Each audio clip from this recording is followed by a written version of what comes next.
Imagine this. Moses stands before Pharaoh. The room is tense, heavy with the weight of destiny. "Let my people go," Moses declares.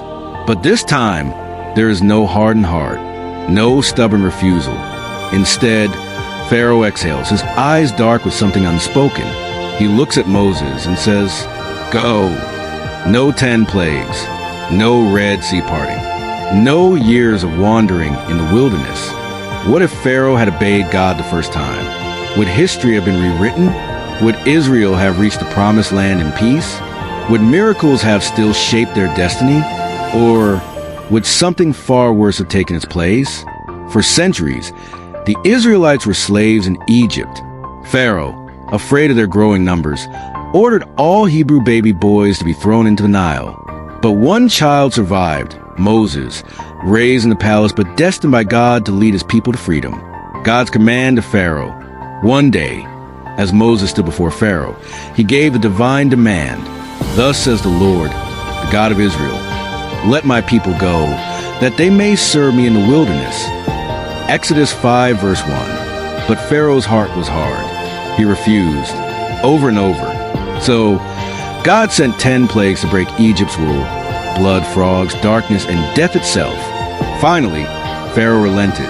The Israelites left in haste, but as they reached the Red Sea, Pharaoh changed his mind and pursued them. The waters parted, a breathtaking miracle that delivered Israel and destroyed Pharaoh's army. Their journey through the wilderness was long and difficult, but it shaped them into God's chosen people. But now, what if it had been different? The court is silent. Moses stands tall, waiting for familiar rejection. But this time, something shifts. Pharaoh's advisors whisper in his ear. The plagues had not yet come. There was no divine punishment forcing his hand. He had no reason to be afraid. And yet, a shiver crawls down his spine. Something inside him, something unexplainable, urges him to listen. "Go." Moses is stunned. Aaron's breath catches. The Israelites, still in chains, wait for the next word. "Take your people and go. Leave Egypt, leave our land." A murmur spreads. Could it be true? Could they leave now before disaster? They don't wait for an explanation. That very night, the Exodus begins. There is no death of the firstborn, no frantic escape, no pursuing chariots.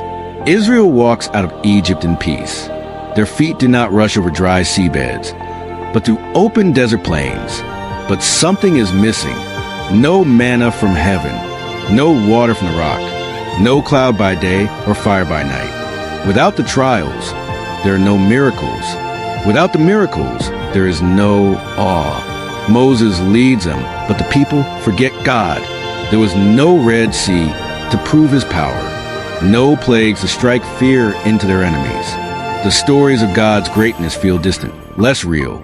Doubt creeps in. Why should we trust him? The promised land comes too soon. They reach the borders of Canaan quickly, too quickly. There was no wilderness to humble them, no commandments from Mount Sinai to shape them. They arrive at the promised land untested, unprepared. And when they see the giants in the land, they falter. "These people are stronger than us," they whisper. "We are not ready." Fear paralyzes them. They hesitate. They turn back. And just like that, they are lost. Without trials, they had no trust. Without hardship, they had no faith. And so, they never take the promised land. They wander anyway, not because of Pharaoh's cruelty, but because of their own fear. The lesson was never about leaving Egypt. It was about learning to trust God. And they failed. Imagine standing at the gates of your destiny, the place you prayed for, fought for, longed for. And then at the last moment, fear whispers, "You're not ready." And you listen. That's what happened to Israel in this alternate reality. But the real question is, could it happen to us? Israel's story teaches us that without trials, faith remains weak.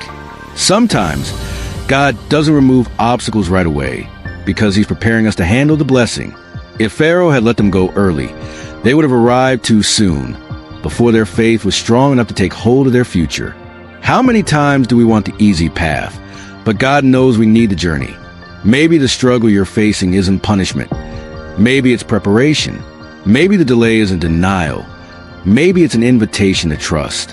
What if your biggest trial is actually your greatest blessing?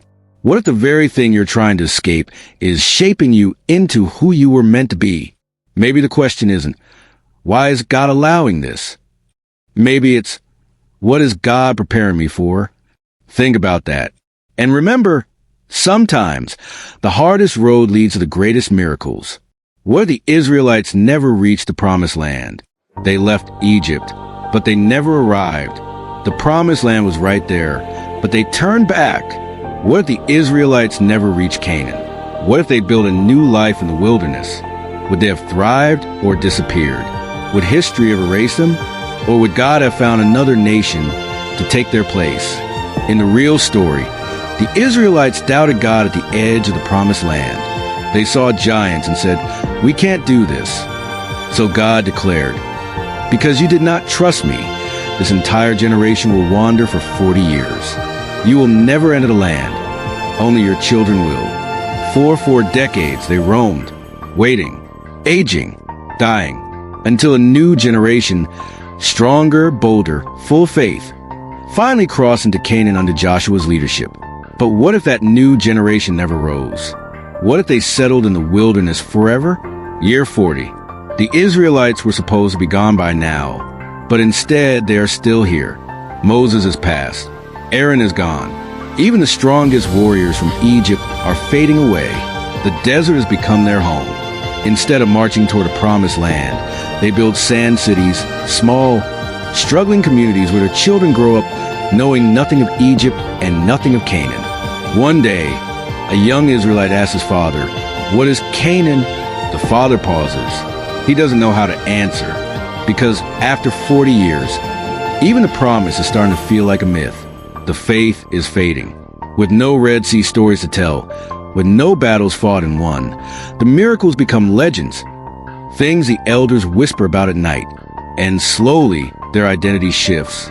They are no longer God's people on a journey. They are just people. At first, it's subtle. They trade with desert tribes. They adopt new customs, new ideas. They marry into foreign families. Then, one day, an Israelite leader stands before the people and says, "Maybe Canaan was never real. Maybe we were meant to stay here all along." The crowd murmurs. Some agree. Others shake their heads. But no one fights it, because no one remembers the promise anymore. Time moves forward. Generations pass. And the Israelites, once slaves in Egypt, become something shocking. Their own pharaohs. They build kingdoms in the desert. Not free nations, but divided ones. The powerful control the weak. The rich take from the poor. Instead of being a light to the world, they become another forgotten tribe, blending in with history, their identity lost. And one day, a traveler passes through and asks, "Wasn't there once a people called the Israelites?" No one answers, because they're no more. Imagine having a destiny written for you, but never stepping into it. Imagine God preparing something extraordinary, but you settle for ordinary. Could it be that some people today are still living in the wilderness, never stepping into what they were meant to become? Could it be you? This story isn't just about Israel. It's about us. How many times do we get close to something amazing, but fear makes us stop? How many times do we choose comfort over calling? How many times do we build a life in the wilderness instead of pushing through to the promised land? Sometimes God's biggest promises feel impossible because they require faith. But what if stepping forward, even when it's hard, is the only way to truly live? Are you moving toward what God has for you? Or are you building a home in the wilderness? Because the truth is, if you don't step into your destiny, God will give it to someone else. Think about that. Before you leave, ask yourself, are you still wandering in the wilderness? If this video made you think, if it opened your eyes, hit that like button. And if you don't want to miss the next biblical what ifs, make sure to subscribe and turn on notifications, because the next story might just change how you see everything.